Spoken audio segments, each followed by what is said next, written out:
नाव सांगा तुमचं हो. आणि कधीपासून तुम्ही शिकताय आणि कसं वाटतंय. बस सांगा नाव. माझं नाव हिराबाई.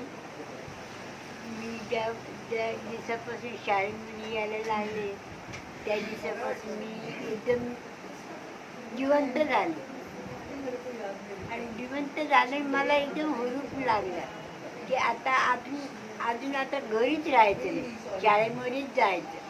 मॅडमने सांगितल्यापासून ना मला हुरूच लागली. मॅडमला मी सांगितलं, मला जरी म्हणलं ना मॅडम तुझा अभ्यास कमी करा, पण मी म्हटलं मी अभ्यास कमी करणार नाही. मला ती काय चावलच लागली ती, म्हणून मग मी ना अभ्यासच करायची शाळेमध्ये. पाणी सुद्धा पित नव्हते म्हणून माझ्या मुळाच्या मी काय म्हणलं नाही, मला चावलच लागली ती, मी आता अभ्यास कमी करणार नाही. ठीक आहे, करेल धन्यवाद. अभ्यास. दुसरं कोण बोलणार? पत्रंगी आजी बोलतात. बोला, कोण बोलणार? बिलगली आजी बोला, पत्रंगी आजी बोला. पत्रंगी आजी बोला. बसा बसा. बोला. नमस्कार, माझं नाव वीणा रमेश पत्रंगे. मी शाळेमध्ये जाते शांतीनगरच्या. माझं डिपार्टमेंट टीचर, मी तिथे शाळा खोली हरीशबाई गोगरी. मी त्या शाळेमध्ये आम्ही 6 महिन्यापासून शिकायला जातो आणि आम्हाला फार आनंद झाला. आता आम्हाला खूप चांगलं वाटते, म्हणजे अजून शिकावं असं वाटतं. ठीक आहे, आनंद वाटला. सगळे आजी तयार आहेत. कोण बोलणार आता? कोणते आजी बोलणार? त्या आजी गाणं बोलतील. पार्वती आजी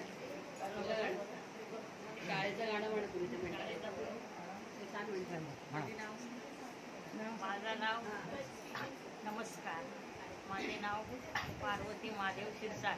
आणि संस्थेचं नाव सांगा. या संस्थेमध्ये माधवी मॅडम, हरेशबाई संध्या मॅडम आणि संध्या मॅडम. हां, पुढे सांगा. काय परत सांगतो. काय म्हणतात? काय गाणं म्हणणार का? पार्वती महादेव शिरसाट. आम्ही ह्या शाळेत जवळजवळ 6 महिने झाले शिकत आहोत आणि आम्हाला खूप चांगलं वाटते, शिकाय असं वाटते, पुढे जावं असं वाटते. पुढे गेल्यानंतर खूप आनंद भेटेल हेही वाटते. काय सांगा, शाळेतच बोलू.